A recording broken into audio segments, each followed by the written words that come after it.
I almost turned up on the 1st of September and thought, well, right, what's going on here? And just kind of expected to find things as I went on, where in reality I should probably have looked a lot more into it and studied maybe a lot of the material that we got beforehand, just so I had a far better idea of what was going on.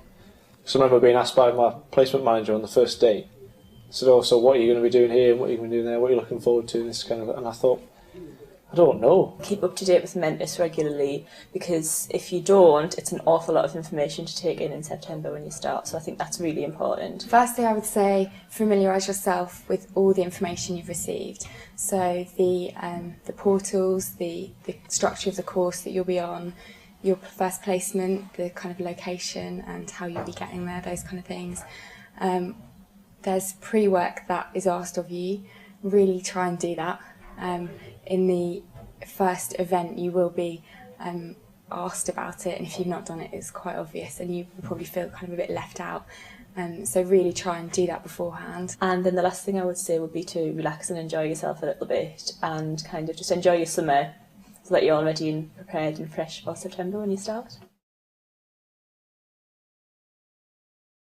I think that it's really important to use the orientation period. It's a good opportunity to get to know other managers and other members of the workforce, and it's really good to kind of get to understand how your trust works and to experience things from a patient's perspective as well, which I think is really important. One of the big things is put yourself forward.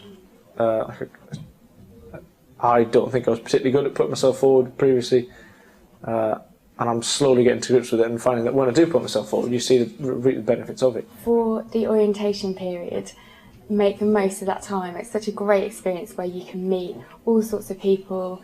You're the new person, everyone accepts that you're new. You don't have to have a vast knowledge of your organisation, so feel free to ask all sorts of questions.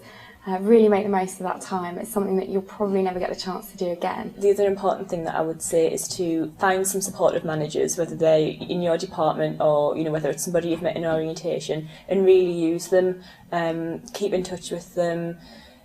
Go for coffee, if you see them at meetings, grab them afterwards for a quick chat, because it'll be those people who will really help you through your development while you're on your placement. Also, I would say take an interest in absolutely everybody you meet. I was so lucky I got to spend time with people like the porters, the cleaners, people working in the kitchen, through to consultants, junior doctors, the chief executive, the director of finance. You come into contact with so many people, so make sure you take an interest in all of them. I suppose my biggest concern was not having planned enough. In the kind of first few days, I was very worried that I'd not read enough, or I didn't know enough about the hospital or about the expectations of me.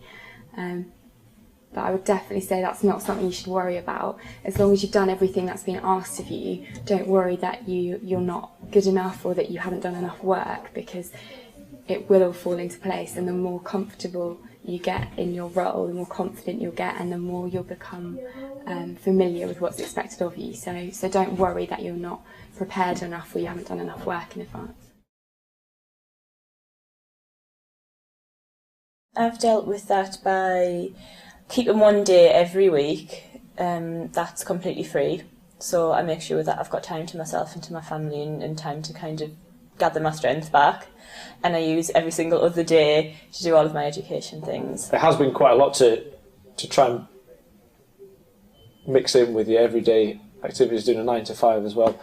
But I think a lot of it's just about kind of breaking it down and trying to do it in small pieces and trying to do an hour here, an hour there. Doing a master's whilst having a full-time job is incredibly demanding, and there's always something you could be doing. But just manage your time effectively, set yourself deadlines and really stick to them. So if you say that you're going to get a piece of work done by Sunday evening, really set yourself goals across the week so that you're not leaving it all till 3 o'clock on Sunday afternoon. Use the other graduate trainees, because they're all in the same boat as you are, and they're the only ones really who are having this experience, and if you use each other for support, I found that to be really, really helpful. My number one tip would be, this is your experience. Make the most of it, get out of it what you want to get out of it. So think at the beginning about what you want, about your professional development, and make sure that you make it your own, really. Recognise that it's a really big responsibility to be on the graduate training scheme. There's an awful lot of public money being invested in us, and it's your responsibility to make sure that that investment was value for money. So I think definitely that's the most important thing.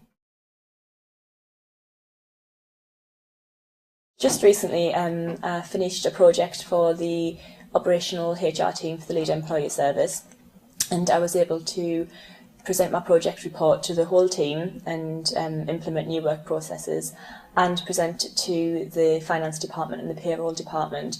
And actually what that done was reassured them that the project had been implemented properly, and that there weren't going to be any more of the problems that we'd experienced previously. And I actually got really good feedback from that, not just from my trust but also from the SHA as well. I'm currently working with a team of people to decommission one of our services, which has meant I've had loads of patient contact. My phone number's been put on a letter that went out to patients to explain the changes. So it meant if patients had any questions or if they wanted to move to another service in particular, it was me they spoke to. I was their first point of contact, which was really exciting. It was lovely speaking to patients and patients' parents, and being able to offer them advice and offer them support, and reassure them that they were going to be treated within, the set number of weeks they were told they would be. So that's been my favourite, actually, getting to talk to patients. It obviously helps in my role that I go around the hospital a lot and see a lot of them, get to interact with a lot of different people and their different job roles, but some of it's been absolutely fascinating. Other bits have made me think, oh my goodness, what is going on? But yeah, I think it's just that to try and understand what goes on has been very interesting. It's been a really fantastic experience for me. I feel really connected and engaged to the NHS as an organisation, and I think that's because of all of the support that's in place for trainees. And I actually feel like a really valued member of staff, and to the NHS as a whole, but also in my organisation. I think it's important to recognise that it is hard work, and there are high expectations, but ultimately it's a really brilliant opportunity.